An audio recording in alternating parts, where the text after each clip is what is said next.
Hey, what's up, everybody? Welcome back.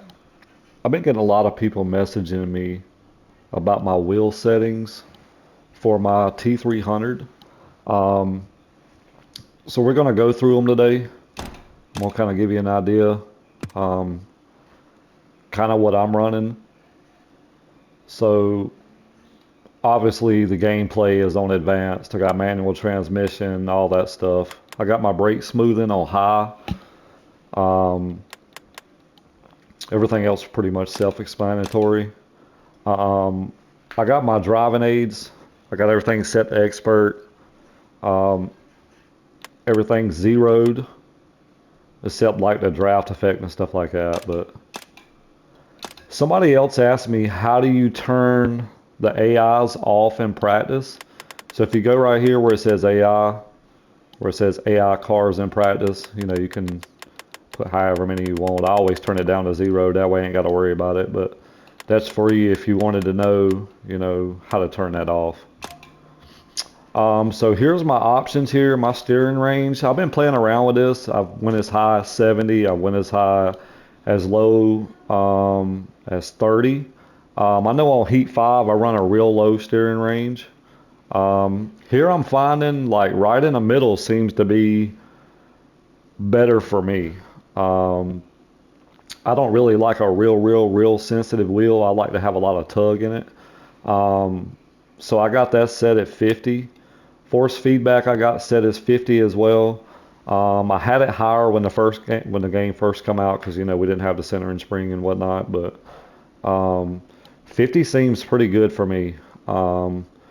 This leveling, I'm not sure exactly what that does. I haven't messed with that or the overdrive or the impact boost. I hadn't experienced and turned those off or up or anything like that. So I kind of like left those at default.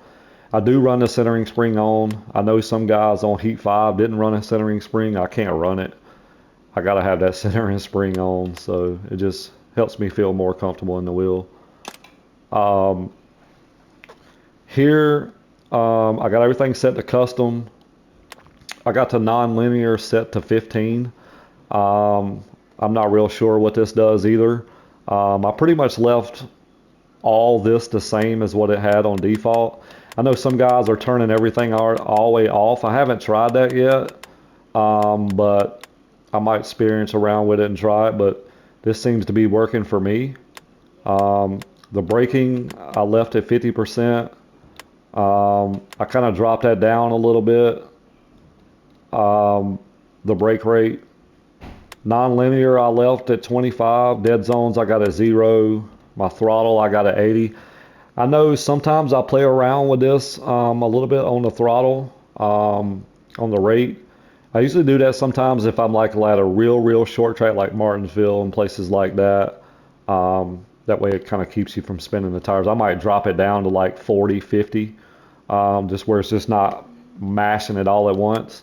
Um, but you can play around with that as well. Non-linear, I left that like it is. Dead zones at 0. Overshoots at 50. I really didn't mess with those too much. So that's kind of my settings, y'all.